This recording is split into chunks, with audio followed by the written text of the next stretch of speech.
Hello बच्चों, आप सभी को रीनस ऑनलाइन टीचिंग में स्वागत है। आज हम पाठ 10 के सूरदास जी द्वारा रचित गोकुल लीला चर्चा करने जा रहे हैं। तो सबसे पहले हम सूरदास जी के बारे में कुछ जानकारी ले लेते हैं। सूरदास को हिंदी साहित्य का सूर्य कहा जाता है। उनका जन्म सन 1478 में हुआ था। उनके जन्मस्थान के संबंध में विद्वानों में मतभेद है। कुछ विद्वान उनका जन्मस्थान रुनकता या रेणुका क्षेत्र को मानते हैं, तो कुछ विद्वान दिल्ली के पास सिही नामक गांव को मानते हैं। वे विलक्षण गायक थे। महाप्रभु वल्लभाचार्य जब वहां आए तो उनके गीत सुनकर बहुत प्रभावित हुए। उन्होंने सूरदास को अपना शिष्य बना लिया और श्रीनाथ के मंदिर में भजन कीर्तन के लिए नियुक्त कर दिया। सन 1583 में पारसौली में उनका देहांत हो गया। रचनाएं। सूर की प्रामाणिक रचनाएं 3 हैं: सूरसागर, साहित्य लहरी और सूर सारावली। सूरसागर उनकी कृति का मुख्य आधार है। भाषा शैली। सूर की भाषा ब्रज है। उनके पदों में अद्भुत मिठास और कोमलता है। उन्होंने अपने आराध्य श्री कृष्ण के शिशु, बाल्य, किशोर और तरुण रूप की अनेक झांकियाँ प्रस्तुत की है। तो अब आइए आगे बढ़ते हैं गोकुल लीला की ओर। गोकुल लीला। किलकत कन्हा घुटुरवानी आवत, मणिमय कनक नंद के आंगन, बिंब पकड़ी वे धावत। कबहो निरखी हरि आपु छाहो को, कर सो पकड़न चाहत। किलकी हासत राजत दे दतियाँ, पुनि पुनि तिहि अवगाहत। कनक भूमि पर कर पग छाया, यो उपमा इक राजती।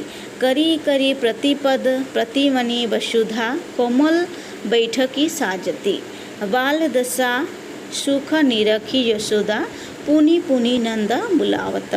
आचराल तर ले ढाकी, सूर के प्रभु को दूध पियावती। इस पद में सूरदास जी ने कहना चाह रहा है कि शिशु कृष्ण किलकारी करते हुए नंद के आंगन में घुटनों के बल चल रहा है। नंद का आंगन स्वर्णिम और मणियों से जड़ा हुआ है। कृष्ण आंगन में अपनी परछाई को देखकर उसे पकड़ने के लिए आगे बढ़ता चलता है। कभी कभी वो अपनी छाया को देखता रहता है और कभी कभी उसे हाथों से पकड़ना चाहता है। जब कृष्ण किलकारी करते हुए हंसता है तब दूध के 2 दांत निकल पड़ते हैं। परछाई में इसी दृश्य को वो बार बार देखता है। कभी सूरदास कल्पना करते हैं कि नंद के आंगन की स्वर्णिम भूमि पर कृष्ण के हाथ और चरणों की छाया देखकर ऐसा लगता है मानो पृथ्वी प्रत्येक चरण और हाथ की प्रतिमा बनाकर उसके लिए कमलासन सजा रही है। कृष्ण के हाथ तथा चरण प्रतिमा है तथा उनकी परछाई कमलासन है। कृष्ण की इस बाल अवस्था देखकर यशोदा को अत्यंत सुख मिल रहा है और वो नंद को बार बार बुलाती है। फिर वो कृष्ण को गोद में उठा लेती है और आंचल से ढककर दूध पिलाने लगती है। इसी तरह इस पद में कवि सूरदास जी ने श्री कृष्ण की शिशु अवस्था की खूबसूरती से वर्णना की है। अब चलते हैं दूसरी पद की ओर। मैया मैं नहीं माखन खायो, ख्याल परे ये सखा सवे मिली, मेरे मुख लपटायो। देखी तू ही सीके पर भाजन, ऊंचे धरी लटकायो। हो जू कहत नन्हे कर अपने में कैसे करी पायो। मुख दधी पोछी बुद्धि इक किन्ही, दोना पीठी दुरायो। डारी झाटी मुस्काई यशोदा, श्याम ही कंठ लगायो। वाल विनोद मोद मन मोहोयो, भक्ति प्रताप दिखायो। सूरदास जशुमत को यो सुख, शिव बिरंची नहीं पायो। कवि सूरदास जी इस पद में कहना चाह रही है कि शिशु कृष्ण माँ से कहता है कि हे माँ, मैंने माखन नहीं खाया। ये सभी साथी मेरे पीछे पड़ गए और मेरे मुंह में माखन लपेट दिया। तुम खुद देख लो, माखन के बर्तन सिक्करे पर ऊंचे लटका कर रखे गए हैं।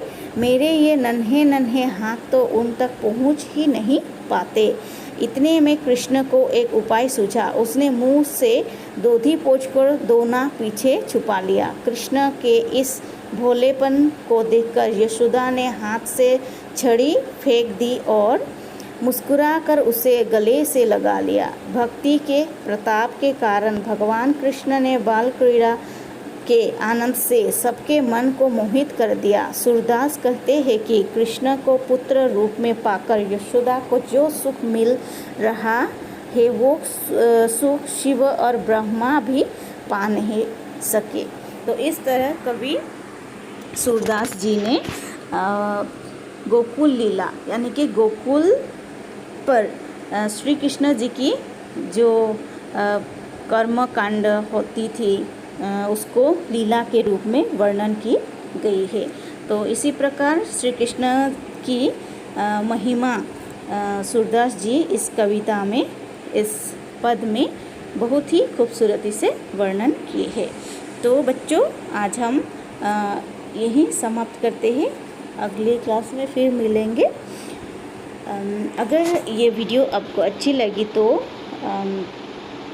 लाइक कर देना, कमेंट करना और शेयर कर देना और मेरे इस चैनल को सब्सक्राइब करना ना भूलें ताकि आने वाला हर एक वीडियो आप सभी को मिले। Thank you.